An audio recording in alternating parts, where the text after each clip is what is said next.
Dr. We're back for another edition of Thyroid Thursday, and today we're doing another discussion on GI function. So I was asked this question: could doing a GI support protocol or changing your diet have an impact on your TSH, your thyroid hormones, and the medication you take?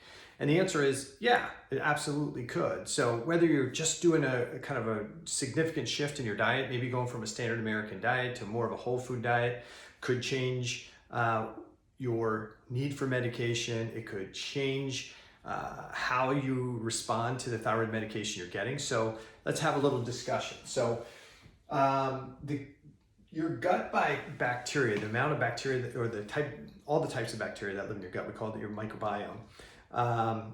And all these bacteria that are in your gut influence digestion, they influence the production of nutrients, they influence hormone regulation, neurotransmitter regulation. I talked about all this stuff on a previous Thyroid Thursday last week. And so the gut bacteria influences the absorption of nutrients along with making some of those nutrients from your food, and it also influences the immune system, okay? So your diet and your lifestyle influence your gut flora, your gut bacteria. So, it can go back as far as when you were born. What was mom's health? What was mom's flora like? Did you get breastfed? How many antibiotics were you on? What was your diet and nutrition? But you developed this gut biome, okay? And that gut biome may be part of the reason what triggered inflammation in your body. That may have been what triggered the thyroiditis that resulted in you having to go on thyroid medication. So when we have diet and lifestyle challenges that create dysbiosis, we know that this oftentimes we can see people develop hypothyroidism, hyperthyroidism, but problems with the gland itself. We also see people who have tissue hypothyroidism going on for a long period of time sometimes before they realize that they have a gland that's lost 90% of its function, and now the person requires thyroid hormone replacement therapy. So how does this stuff all work out? So when we have dysbiosis, that can trigger inflammation. And inflammation, as you well know, is one of those things that's a signaling molecule, and that can cause other cells and tissues to reduce their conversion of T4 to T3. And so what happens is we can start to have localized tissue hypothyroidism in any tissues where this inflammatory signals are influencing tissue function. We can have this dysbiosis can result in bacteria actually binding to your thyroid hormone and preventing it from even being absorbed. So that's a second route. We also know that if you have, especially if there's cell stress going on, upregulation of the sympathetic nervous system, tissue hypothyroidism going on, it also often results in decreased acid production. We need acid for the absorption of our thyroid medications. And we also know and talk about this dysbiosis, 70% of the immune system surrounds the GI tract. So when there's reduced thyroid hormone, when there's dysbiosis, that can cause a leaky gut, especially if there's decreased bile acid physiology, and if there's tissue hypothyroidism going on, you can get the upregulation of the 70% of the immune system that surrounds the GI tract. And when you upregulate the immune system, that has wide-ranging effects. And last week on the Thyroid Thursday, I talked about how these signaling molecules, these things called DAMPs and PAMPs, can actually bind to pattern recognition receptors at the thyroid gland and initiate thyroiditis. And that thyroiditis can eventually result in your hypothyroidism diagnosis. And so we've got dysbiosis can create the inflammation. Dysbiosis can bind to and absorb the thyroid hormone that we're trying to take. So now instead of maybe the appropriate dose of thyroid medication for your height and weight, you're taking a whole, you're taking a little bit more, or maybe twice as much as somebody of your body weight might need. And so immune activation, low stomach acid. And there's some other mechanisms here, but that's enough for today. So remember, when you do something like a diet change, your diet influences your gut flora. So if I make a significant improvement in my diet, I change what I eat from maybe a whole food diet or from a standard American diet to more of a whole food diet, I'm going to change my gut flora.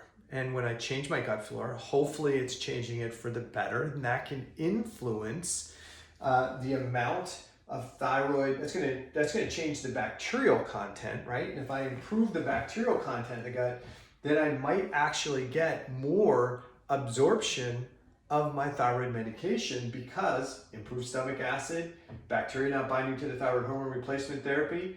And so what can happen sometimes with people who do a gut protocol, and I'm not, whatever protocol it is, or if they make a significant change in diet, they often have to go back and change their thyroid medication dose.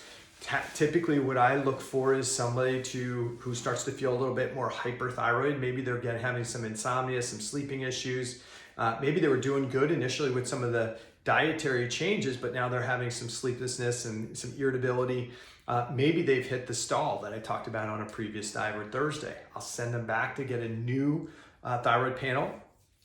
And when they get their thyroid panel, we often see the TSH is plummeted, T4 is up. We'll see maybe reverse T3 went up a little bit higher, maybe a drop in T3. Why would that go on? Well, remember, if I'm absorbing more thyroid medication, that's going to result in a dropping of TSH.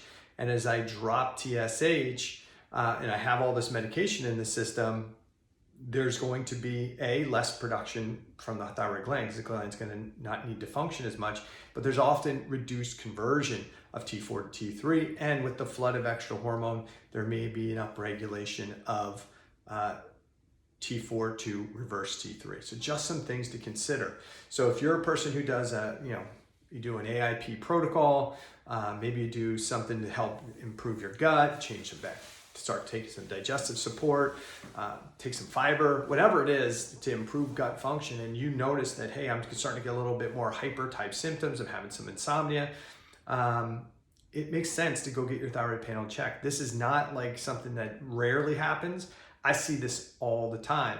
If the other thing occurs, like, hey, I started losing weight when I first started changing my diet, and then now I got all these hyperthyroid symptoms and my weight's plateaued, what I call the stall, definitely go back and get a full thyroid panel done so you can see the big picture. Remember, you can't just do a TSH and T4. Sometimes you need to look at the rest of the panel. But it's not a surprise that when you improve gut bacteria, improve gut function, that you can absorb more medication, and therefore there's more in the system than you need, and a need to reduce the dose, okay?